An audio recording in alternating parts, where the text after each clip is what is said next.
오늘은 방해 금지 모드 세 번째 시간 불신이라는 주제로 저와 여러분 하나님 말씀 나누도록 하겠습니다.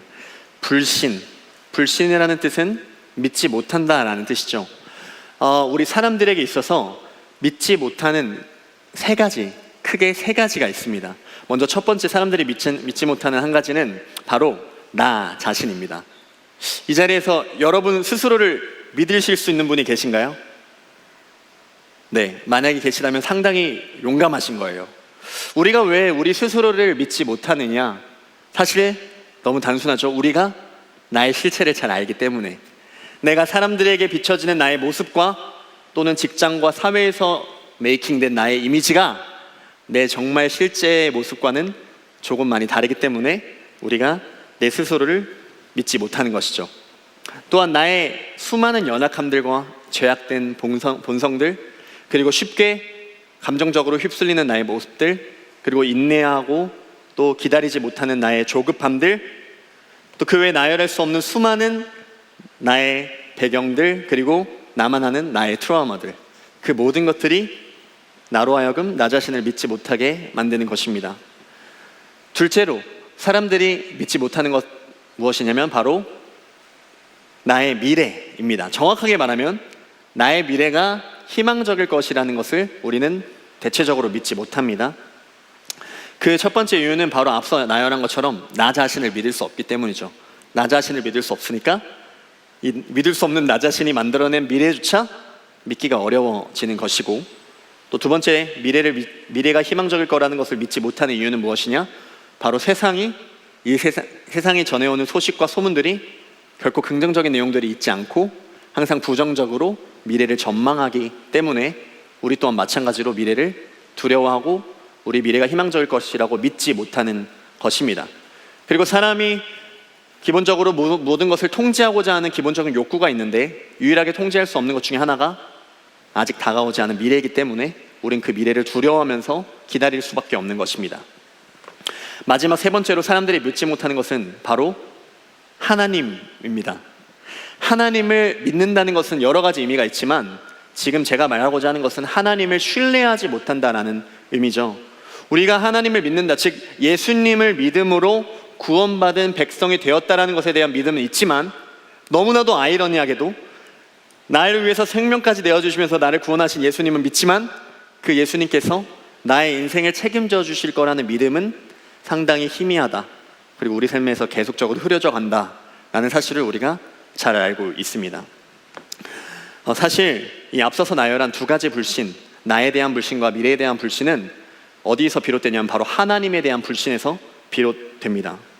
오늘 말씀을 통해 왜 하나님을 향한 불신이 나에 대한 불신과 미래에 대한 걱정으로 연결되는지, 그리고 이런 불신을 이기기 위한 예수님께서 우리에게 주시는 메시지는 무엇인지 함께 살펴보기를 원합니다. 마태복음 6장 25절 말씀인데요, 함께 읽도록 하겠습니다. 25절 시작. 그러므로 내가 너희에게 말한다. 너희 목숨을 위하여 무엇을 먹을까 또는 무엇을 마실까 걱정하지 마라. 몸을 위하여 무엇을 입을까 걱정하지 마라. 목숨이 음식보다 훨씬 소중하지 않느냐? 몸이 옷보다 훨씬 소중하지 않느냐? 아멘. 불신을 이기는 믿음 첫 번째, 걱정이 찾아올 때는 음식이 아니라 하나님을 구해야 한다라는 것입니다. 걱정이 찾아올 때는 음식이 아니라 하나님을 구해야 한다. 오늘 이 마태복음 6장 본문은 예수님께서 제자들과 함께 산에 올라가셔서 설교 말씀을 전하시고 있는, 우리가 소위 산상수훈이라고 부르는 장면 중에 한 장면입니다. 즉 1차적으로 이 설교의 대상은 제자였습니다. 이 제자들에게 이 메시지는 사실 상당히 현실적이고 실체적인 주제였습니다. 왜냐하면 제자들은 예수님을 따르기 위해서 그들의 모든 재산을 다 버렸기 때문입니다. 심지어 예수님은 그들이 복음을 전할 때는 아무것도 가지지 말고 그 마을로 들어가서 복음을 전하라고 말씀하셨기 때문에 이 무엇을 입을까 먹을까에 대한 고민은 제자들에게 엄청난 중요한 이슈였던 것이죠.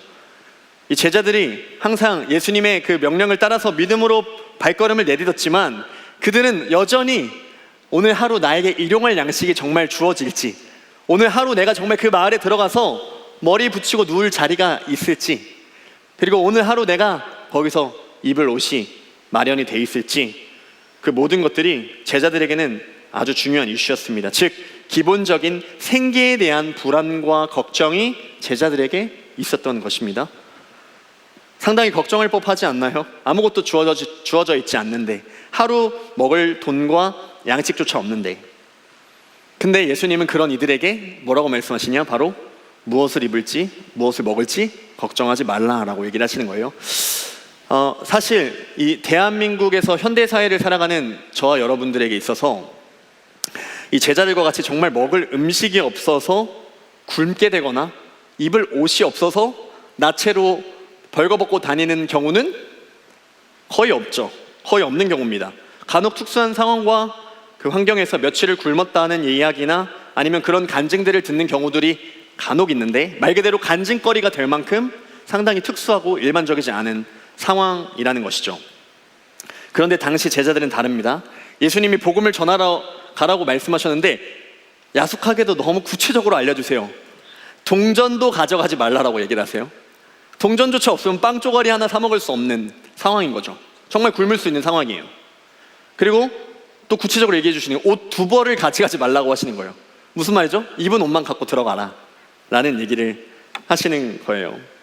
그러니까 운이 나빠가지고 옷이 다 해져가지고 어디 모서리에 찍히기라도 하면은 정말 그야말로 입을 옷이 없어서 나체로 다녀야만 하는 불상사가 벌어질 수 있었던 게 이 제자들이 처한 실제적인 상황이었다는 것입니다. 그런데 예수님은 뭐라 말씀하시죠? 걱정하지 말라라고 얘기를 하십니다. 마태복음 6장 30절에서 예수님이 이 걱정하는 상황을 믿음과 연관시킵니다. 6장 30절 말씀을 함께 읽겠습니다. 30절 말씀 시작. 하나님께서 오늘 있다가 내일이면 불 속에 던져질 들풀도 이렇게 입히시는데 너희를 더 소중하게 입히시지 않겠느냐? 믿음이 적은 사람들아. 무엇을 먹을지 마실지 걱정하는 제자들에게 예수님께서 따뜻하게 위로해 주시면서 힘내라고 얘기해 주시는 게 아니라 뭐라고 말씀하시죠? 믿음이 적은 사람들아 라고 느낌표까지 찍혀 있어요. 즉 예수님은 이 걱정하는 마음을 하나님을 향한 믿음의 문제로 치부하셨다라는 것입니다. 그렇다면 여러분, 오늘날을 사는 우리에게는 뭐라 말씀하실까요? 당연히 우리에게도 걱정하지 말라고 하시겠죠. 왜냐하면 우리는 제자들보단 나으니까. 그리고 걱정을 한다면 우리에게 뭐라고 하실까? 야, 너 지금 통장 한번 열어서 너 재산이 얼마나 많은지 한번 확인해봐. 야, 이렇게 많으니까 걱정 안 되지? 이렇게 얘기하실까요? 또는 야, 너 옷장을 열어서 너에게 옷이 얼마나 있는지 한번 봐봐. 이렇게 옷이 많은데 걱정해? 라고 얘기하시는 게 아니라 우리가 걱정하실 때 하나님은 너에게 나를 향한 신뢰와 믿음이 있는지 한번 봐라. 믿음이 적은 자들아 라고 얘기를 하신다는 것이죠. 여러분, 그렇다면 왜 이것이, 이 먹고 사는 문제, 이 생계의 문제가 왜 믿음의 문제인가? 한번 여러분 반대로 생각해 보십시오. 여러분은 그러면 여러분들 수중에 또는 여러분 통장에 돈이 얼마나 있어야 걱정하지 않으실 거예요? 여러분들의 옷장에 옷이 얼마나 있으면 걱정을 안 하게 되실 것 같습니까? 여러분이 커리어적으로 얼마나 성공하면은 이제는 내가 하나도 걱정 없다 라고 생각이 드실까요? 여러분들에게 얼마나 많은 친구와 인맥이 쌓여야 든든하다, 더 이상 친구 필요 없다라는 생각이 드실까요?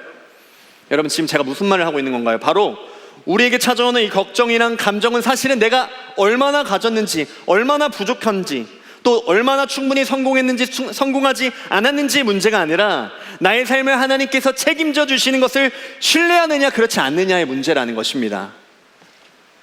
여러분, 해외에 1년에 한두 번씩 선교지에 선교를 하러 나가다 보면은 그 선교 현장에 있는 너무나도 열악한 상황을 보면서 제 삶을 돌아보게 되거나 회개하게 되는 시간들이 많이 찾아옵니다.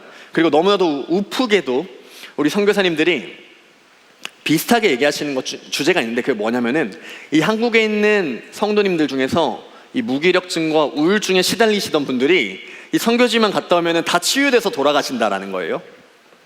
왜 그런지 어느 정도 추측이 되시겠죠? 이 선교 현장에서 이 처참한 삶의 수준, 열악한 인프라, 정말 살인적인 더위,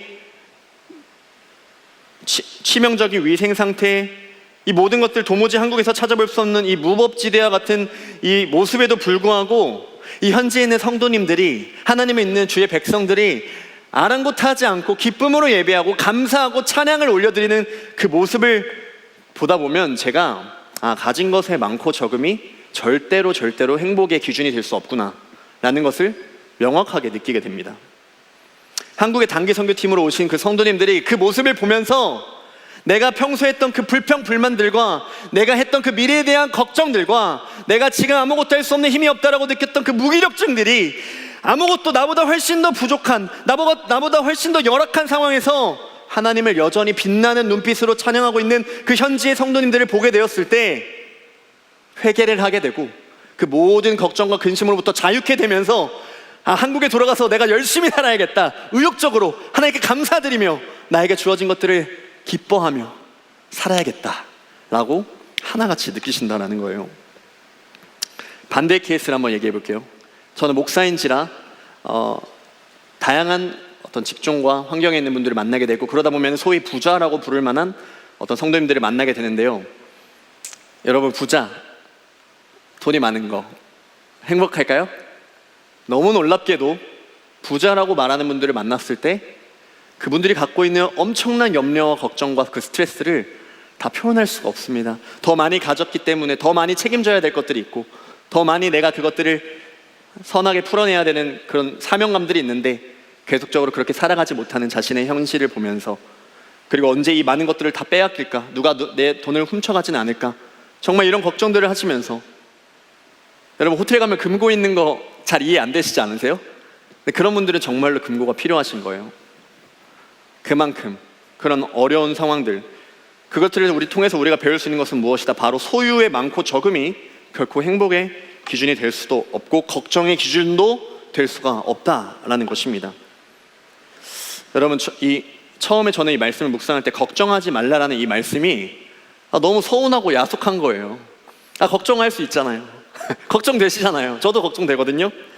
근데 25절 하반절에 목숨이 음식보다 훨씬 소중하지 않느냐, 몸이 옷보다 훨씬 소중하지 않느냐라고 말씀하십니다. 즉 음식과 옷보다 더 소중한 목숨, 너의 생명, 너의 영혼을 내가 다 책임지는데 왜 너가 먹고 마시는 것 때문에 두려워하고 걱정하느냐, 내가 너의 삶을 책임져 주겠다라고 우리한테 선포하시고 간절히 외치시는 예수님의 책망이 아니라 우리를 향한 사랑의 메시지라는 것을 묵상 중에 깨달았습니다. 하나님은 우리에게 재앙이 아니라 평안과 희망의 미래를 약속하셨습니다. 그럼에도 불구하고 우리에게 걱정이 찾아올 때는 내가 돈을 어떻게 더 벌지, 얼마나 더 성공해서 인정받을지를 골똘히 고민할 때가 아니라 하나님을 신뢰하는 믿음이 내 안에 있는지를 먼저 확인하고 구해야 한다라는 것입니다. 생명의 주관자이신 이 하나님께서 우리가 걱정하지 않고 우리의 삶을 다 책임져 주신다라고 말씀하셨듯 하나님의 얼굴을 구하고 하나님을 향한 믿음과 신뢰를 먼저 구하는 여러분의 삶을 책임져 주실 줄 믿습니다. 그러면서 예수님은 우리가 어떤 존재인지에 대해서 조금 더 구체적인 예를 들어 설명하십니다. 마태복음 6장 26절에서 30절 말씀인데요, 저와 여러분이 한 절씩 읽겠습니다. 제가 먼저 읽겠습니다. 하늘에 있는 새를 보아라. 새는 심지도 않고 거두지도 않고 창고에 쌓아두지도 않는다. 그러나 하늘에 계신 너희 아버지께서 새들을 먹이신다. 너희는 새보다 훨씬 더 귀하지 않느냐? 너희 중에 누가 걱정해서 자기의 수명을 조금이라도 연장할 수 있느냐? 너희는 왜 옷에 대해 걱정하느냐? 들에 피는 백합꽃이 어떻게 자라는가 생각해 보아라. 백합은 수고도 하지 않고 옷감을 짜지도 않는다. 그러나 내가 너희에게 말한다. 온갖 영화를 누린 솔로몬도 이 꽃 하나에 견줄 만큼 아름다운 옷을 입어보지 못하였다. 하나님께서 오늘 있다가 내일이면 불 속에 던져질 들풀도 이렇게 입히시는데 너희를 더 소중하게 입히시지 않겠느냐? 믿음이 적은 사람들아. 불신을 이기는 믿음 두 번째는 하나님이 나의 필요를 아시는 아버지이심을 기억해야 한다라는 것입니다. 하나님이 나의 필요를 아시는 아버지이심을 기억해야 한다. 예수님은 제자들에게 걱정하지 말라고 내가 책임져 주겠다고 말씀하시면서 이제 몇 가지 근거를 대기 시작하십니다. 바로 하늘에 있는 이 새들도 내가 다 입히고 먹이는데 하물며 내가 너희를 내버려 두겠느냐? 그리고 저 들판에 있는 들풀조차 내가 입히고 먹이는데 그것보다 더 소중한 너희들을 내가 가만히 내버려 두겠니? 라고 얘기하시는 거예요. 실제로 이 30절에 오늘 있다가 내일이면 불 속으로 아궁이로 던져질 들풀이라는 표현이 나오는데 여기에서 이 들풀은 실제로 하루면은 시들어버리는 수명을 갖고 있는 어떻게 보면 미물인 거죠. 그런데 이 하루면 이 생을 다 맞춰버리는 이 미물인 들풀조차 내가 다 책임지고 먹이고 입히는데 하물며 내가 생명을 내어서 내가 나의 피와 나의 모든 땀과 눈물로 구원해낸 너희, 생명을 준 너희, 자녀로 삼은 너희를 내가 내버려 두겠느냐라고 우리에게 말씀해 주시는 거죠. 예수님은 단순히 이 새와 들풀이 사람보다 더 귀하다 이런 얘기를 하시는 게 아니에요. 하나님은 지금 우리와 하나님의 특수 관계에 대해서 설명하시는데, 그 무엇이냐? 바로 하나님이 바로 우리의 아버지다, 그리고 우리는 하나님의 자녀다, 이 관계에 대해서 설명하고자 하시는 것이죠. 마태복음 6장 31절에서 32절 말씀을 한 절씩 읽겠습니다. 제가 먼저 읽겠습니다. 그러므로 무엇을 먹을까, 무엇을 마실까, 혹은 무엇을 입을까 하면서 걱정하지 마라. 이런 걱정은 이방 사람들이나 하는 것이다. 하늘에 계신 너희 아버지께서는 너희에게 이 모든 것이 필요한 줄을 아신다. 아멘. 예수님은 무엇을 먹을지 무엇을 마실지 걱정하는 것은 하나님을 믿지 않는 이방 사람들이 하는 것이라고 말씀하십니다. 그리고 하나님을 믿는 자녀들은 걱정할 필요가 없는데, 왜냐하면 우리의 아버지 되신 하나님께서 우리의 필요를 다 아시고 그 모든 것들을 채워주기 때문이다라고 말씀하고 계시는 것이죠. 여러분, 이방 사람들이 누구죠? 하나님을 믿지 않는 사람인데요, 오늘 이 본문의 직전 내용을 살펴보면 힌트를 얻을 수 있습니다. 마태복음 6장 24절 말씀을 제가 읽겠습니다. 아무도 두 주인을 섬기지 못한다. 한쪽을 미워하고 다른 쪽을 사랑하든지, 한쪽을 귀중히 여기고 다른 쪽을 업신여길 것이다. 너희는 하나님과 재물을 같이 섬길 수 없다. 아멘. 사람이라는 존재는 필연적으로 어떤 대상을 섬겨야 되는 사람이에요. 어떤 대상을 월십해야 되는 존재가 바로 사람인데, 여기서 말하는 두 가지 중에 한 가지는 뭐냐? 바로 돈이다, 재물이다. 사람이 섬길 것 한 가지는 돈과 재물, 또 나머지 한 가지는 무엇이냐? 바로 하나님이다 라고 말씀하고 계십니다. 때문에 하나님을 믿지 않는 사람들은 무엇을 섬긴다는 것이죠? 돈과 재물을 섬기는 거예요. 무엇을 믿는 거죠? 돈을 믿는 것입니다. 이들은 돈이 있으면 행복한 것이고, 돈이 없으면 불행한 것입니다.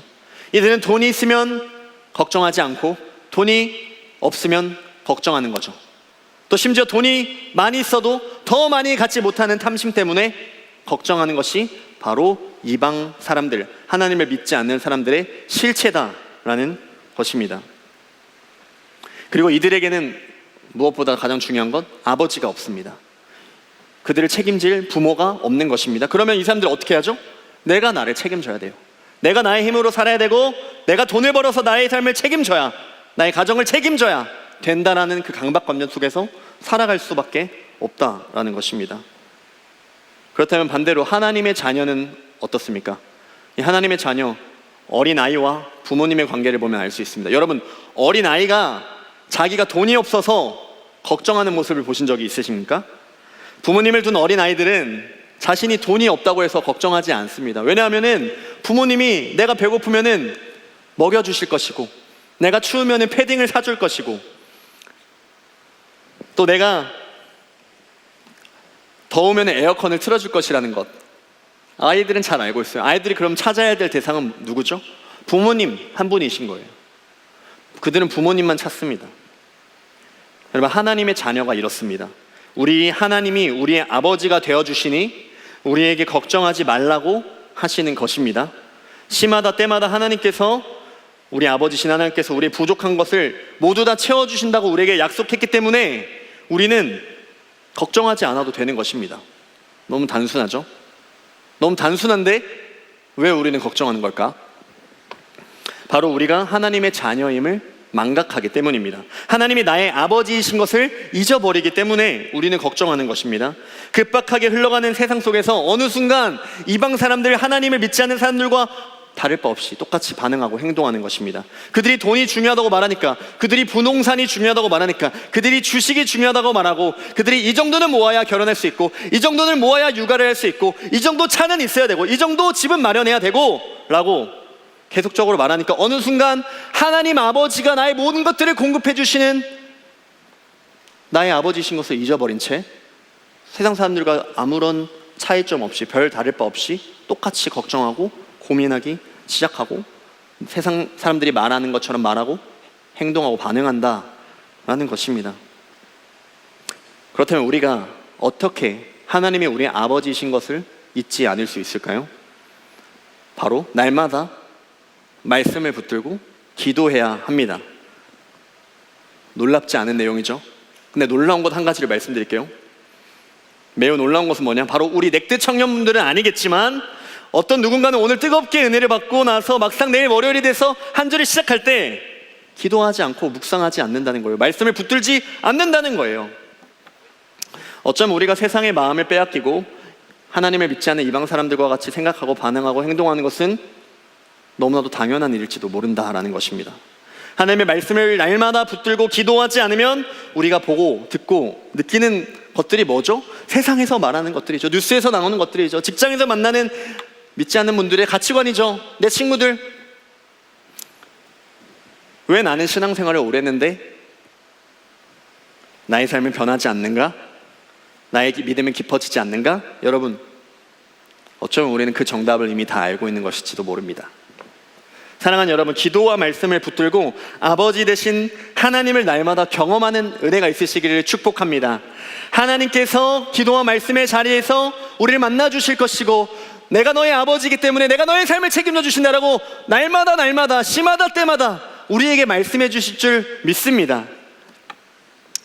그렇게 예수님은 제자들에게 신앙인이라면 언제나 기억해야 하는 변치 않는 방향성에 대해서 설명해 주시는데 마태복음 6장 33절 말씀을 함께 읽겠습니다. 33절 시작. 먼저 아버지의 나라와 아버지의 의를 구하여라. 그러면 이 모든 것들이 너희에게 덤으로 주어질 것이다. 아멘. 불신을 이기는 믿음 마지막 세 번째는 하나님이 기뻐하시는 것을 선택하면 최고의 기쁨을 누린다라는 것입니다. 하나님이 기뻐하시는 것을 선택하면 최고의 기쁨을 누린다. 예수님께서 제자들에게 변치 않는 진리를 가르쳐 주세요. 예수님께서 제자들이 그토록 바라는 그 먹고 사는 문제에 대해서 하나님의 나라와 아버지의 의를 구하면 그 모든 문제는 덤으로 해결된다라고 얘기하십니다. 즉 쉽게 말해 제자들이 간절히 바라고 원하고 있는 그 기쁨은 그저 덤으로 주어지는 보너스에 불과하고 하나님이 제자들에게 예비하신 훨씬 더 크고 놀라운 진짜 기쁨, 진짜 만족, 진짜 감격의 삶이 예비되어 있다. 그것이 뭐냐? 바로 아버지의 나라와 의를 구하는 것, 아버지의 나라와 의를 선택하는 것, 그것이다 라고 말씀해 주시는 거예요. 아버지의 나라가 무엇이죠? 아버지의 나라는 하나님이 왕이신 나라입니다. 하나님이 우리 삶의 주인 되시고 우리의 삶의 왕이 되시는 것입니다.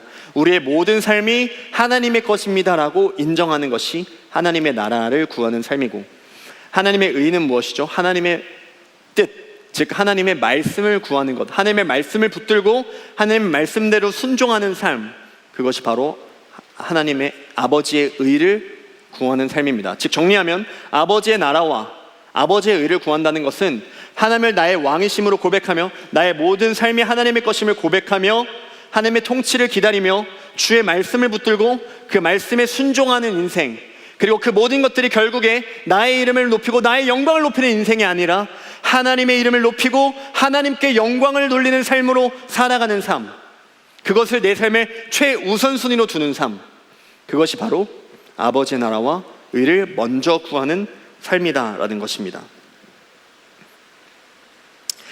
그렇다면 하나님께서 말씀을 통해서 우리에게 가르쳐준 가치는 무엇이죠? 사랑, 용서, 정직, 정결, 헌신, 섬김, 선교, 구제, 전도, 이 수많은 가치들이 내가 삶에서 어떤 일을 하고 무엇을 하든지 간에 가장 최우선시 되는 가치가 된다는 거예요. 내가 일을 할 때, 내가 관계를 맺을 때, 내가 놀 때, 먹을 때, 마실 때, 내가 삶을 살아갈 때, 중요한 선택을 할 때, 내가 어떤 역할을 맡겨졌을 때 우리가 염두에 둘 것은 다른 것이 아니라 방금 나열한 이 수많은 선한 하나님의 가치들, 내가 사랑으로 하고 있는가? 내가 용서하고 있는가? 내가 자비를 베푸는 사람인가? 내 안에 정결함이 있는가? 정직함이 있는가? 순결함이 있는가? 내 안에 성실함이 있는가? 내 안에 전도에 대한 복음 전파에 대한 뜨거운 마음이 있는가? 잃어버린 영혼들에 대한 열방을 향한 선교에 대한 마음이 있는가? 구제에 대한 마음이 있는가? 아파하는 자들을 향한 눈물이 있는가? 그것들이 우리가 그 어떤 것보다 최우선순위로 두고 결정해야 될, 기준 삼아야 될 내용들이다라는 것입니다. 우리가 그렇게 살아가면 어떤 일이 벌어지죠? 하나님께서 그런 가치로 살아가는 우리를 세상 가운데 파송하십니다. 여러분이 속해 있는 가정으로, 직장으로, 대학으로, 삶의 자리로 여러분들을 파송해서 빛과 소금의 역할 감당하게 하시는 것입니다.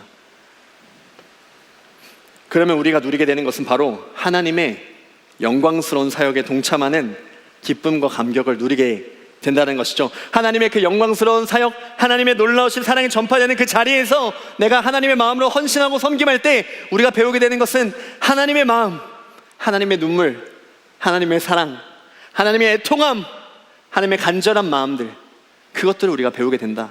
그리고 놀랍게도 하나님이 창조한 우리들, 하나님의 자녀인 우리들은 아버지신 하나님을 닮아갈 때, 아버지신 하나님의 가치와 성품을 우리가 배워갈 때, 느끼게 됐을 때, 경험하게 될 때 비로소 세상이 조금도 흉내낼 수 없는 진정한 기쁨과 만족과 행복을 누리게 된다라는 것입니다. 지난주 37도에 육박하는 무더위, 폭염을 뚫고 우리 넥스트림 공동체가 함께 의성 산불 피해 지역을 잘 다녀왔습니다. 그 넥스트림이 아울리치를 다녀온 시간들은 결코 사람이 계획한 시간이 아니라 하나님께서 부르셔서 하나님의 영광으로 우리가 믿음으로 선택해서 걸어갈 수 있었던 기쁨의 길이었다라고 저는 확신합니다. 여기서 우리 중에서 의성 아울리치를 더우니까 좀 피서차, 휴가차 좀 가야겠다라고 생각하고 신청하신 분이 계실까요? 그 더위를 느껴보신 분이라면은 절대 그렇지 않다는 걸 알고 있죠. 우리가 왜 그것을 선택했냐? 바로 하나님의 말씀, 하나님이 기뻐하시는 가치를 따라서 하나님이 기뻐하시는 선택을 한 거죠. 믿음으로 선택을 한 겁니다. 자신의 금쪽 같은 연차를 쓰고 조금씩 모았던 그 너무나도 귀한 돈을 들여서 시간을 내서 나의 에너지를 투하해서 그 모든 것들을 다 내어주며 믿음으로 선택했던 것입니다. 저는 이 아울리치를 준비하고 진행할 때 사실 걱정도 많이 됐습니다. 왜냐하면 시시각각 계속적으로 현장의 상황이 변하면서 사역의 내용들이 변하였고, 또 이 세상 모든 사람들이 더위를 피해서 시원한 곳으로 휴가를 가는 이 극성수기의 시즌에 우리는 역행해서 여기 서울보다 더 더운 지방으로 내려가서 거기서 일정을 소화하는 비상식적이어 보이는 행동들, 게다가 그림자 하나 없는 그 뙤약볕에서 어르신들조차 가급적 농업을 피하는 그 대낮에 진행되는 봉사들, 저는 이 청년분들을 섬길 때 혹시라도 누구 하나 다치게 될까봐, 상하게 될까봐 간절한 마음으로 안전사고가 나지 않을 수 있도록 도와달라고 지금 생각해보면 소박한 기도를 드리고 있었습니다. 물론 현장에서 사역이 진행될 때는 말도 안 되는 더위에 많이 당황했습니다. 그리고 당연히 청년분들이 혹시나 마음이 상하진 않을까, 탈이 나지 않을까 계속 노심초사하면서 예의주시하고 있었습니다. 그런데 사역이 진행되면 진행될수록 제 귀에 들려오는 내용들은 제가 전혀 예상하지 못한 내용들이었는데, 이 처음에는 청년들이 너무나도 힘들었는데 하다 보니까 잠깐만, 이거 우리가 안 하면 이거 저기 나이 많으신 어르신들이 다 하셔야 되는 거 아니야? 우리는 20명이 막 하루 종일 해야 되는 걸 저 노부부께서 이걸 하셔야 되는 거 아니라는 그 현실 자각이 일어나면서 여기 있는 이 고추밭에 있는 고추를 다 따드리고 싶다, 이런 얘기들을 저에게 전해주기 시작하시는 거예요. 또 너무나도 저희가 하루밖에 안 되는, 또 물론 선발 때는 이틀이었지만 이 짧은 시간 봉사한 탓에 죄송한 마음이 커서 하루만 더 머물면서 마늘 정리하고 싶습니다, 밭에 있는 잡초 다 뽑아드리고 싶습니다 라는 마음을 저에게 나눠주셨습니다. 심지어 어떤 분들은 저에게, 왜 저희 밤에 치킨 파티 했잖아요, 갑자기 저에게 오셔서는 내일 혹시 주일 예배 전에 새벽 한 5-6시에 좀 3-4-5 나가서 고추밭 가서 좀 고추 좀 따다 오면 안 되냐 라고 얘기를 하시는 거예요. 정말 적지 않은 청년들이. 너무 감사했습니다. 오늘 재윤 형제님이 은혜 나눠주신 것처럼 촬영팀도 쉴 새 없이 이 하와 마을을 동분서주하면서 뛰어다니면서 얼굴이 시뻘개지면서 막 촬영을 열심히 해주셨고, 또 간식팀도 이 뙤약볕에서 고생하는 청년들 보면서 가슴 아파하면서 조금이라도 힘이 되었으면 좋겠다고 막 말하는 거예요. 그러면서 새참을 5번이나 공급하는 말도 안 되는 스케줄을 시종일관 기쁨으로 웃으면서 감당해 주더라고요. 아마 제 생각에는 하와마을 창립 이래로 하루 동안 새참을 5번 먹은 팀은 넥스림밖에 없지 않을까 싶을 정도로 감사했습니다. 벽 화팀은 서로에게 우산을 씌워주면서 정말 그 넓은 범위를 결코 그걸 하루 만에 맞출 수 있는 범위가 아닌데 이틀에 걸쳐서 그 넓은 범위를 너무 성공적으로 마무리해줬고, 사실 거기 흉측하게 남아있는 구조물이 있었는데 그 공간이 아까 우리 영상 보셨을 때 생명력 있는 공간으로, 살아있는 공간으로, 생기가 넘치는 공간으로 변화되는 너무 놀라운 일이 있었습니다. 그리고 우리 임원단들 행정팀으로 섬겨주시면서 약 2달간 사전 모임을 진행하고 또 사전 답사도 청년들이 다녀오고, 또 그러면서 현장에서는 또 모든 사역들을 아무런 차질 없이 진두유지하면서 기쁨으로 섬겨주었습니다. 그리고 예배팀도 이 한 번의 그 저녁 집회를 위해서 서울부터 무거운 장비를 다 끌고 내려와서, 여러분 보셨어요? 그 교회에 엘리베이터가 없어요. 그 무거운 장비를 다 들고 오르락 내리락 하면서 세팅을 하고, 또 그 한 번의 예배를 정말 모든 것을 다 내어주면서 최선을 다해서 섬겨주었습니다. 저는 그날의 그 집회가 왜 이렇게 기뻤는지, 아마 하나님께서 하나님이 기뻐하신 것을 선택한 우리에게 특별하게 선물 같은 시간을 주신 것이 아닌가라는 생각을 했습니다. 그리고 정말 놀랍게도 모두가 기본적으로 물론 조금씩 아팠지만 누구 하나 크게 다치거나 상하지 않고, 어쩌면 저에게 말씀하지 않으신 분들 계시겠지만 무사히 사역을 마쳤습니다. 물론 후에 이제 월요일날 직장을 출근하지 못했다라는 얘기들을 조금씩 듣긴 했는데, 이 자리 빌어서 너무 진심으로 죄송하고 감사하다는 말씀 전합니다. 그리고 정말 감사한 거, 그 모든 시간들 어느 하나 나의 만족과 유익을 구하지 않고 오로지 하나님의 영광을 위해서 섬기고, 또 불편하고 예민해지고 어려운 상황 속에서 서로를 용서하고 용납하면서 그 모든 사역들을 진행하는 시간들을 통해서 우리에게 남은 것이 무엇이죠? 바로 하나님이 허락하신 기쁨입니다. 저는 사랑하는 여러분께 한 가지 믿음의 도전을 하고 싶습니다. 바로 여러분의 앞날이 두렵고 위축되고 걱정되는 시간들도 분명히 찾아오겠지만, 우리의 필요를 모두 다 아시는 하나님을 기억하며 여러분 세상의 가치가 아니라 하나님의 기쁨을 선택하는 믿음의 사람으로 살아가시기를 축복하고 도전합니다. 우리 이 시간 좌우에 있는 분들을 축복하며 고백합시다. 하나님의 기쁨을 선택합시다. 한 번 더 고백합시다. 함께 기쁨으로 함께 믿음으로 살아갑시다. 여러분, 하나님의 기쁨을 우리가 선택할 때 과연 우리 인생 가운데, 우리의 삶의 여정 가운데 어떤 일이 벌어지는지, 어떤 하나님의 일들이 벌어지고 얼마나 우리의 삶이 풍성해지고 아름다워지는지를 여러분들 서로의 믿음의 증인으로 함께 살아가 주시기를 축복합니다. 하나님께서는 우리의 삶 가운데 희망의 미래를 예비하셨습니다. 하나님께서 우리의 삶을 책임져 주실 것이고, 하나님의 기쁨을 선택하는 사람에게 세상이 조금도 흉내낼 수 없는 진정한 기쁨, 최고의 기쁨을 허락해 주실 줄 믿습니다. 그렇게 불신을 내려놓고 아버지 되신 하나님께 간절히 기도와 말씀으로 붙들며 세상이 흉내낼 수 없는 기쁨을 누리며 살아가는 저와 여러분 되시기를 예수님의 이름으로 축복합니다. 아멘.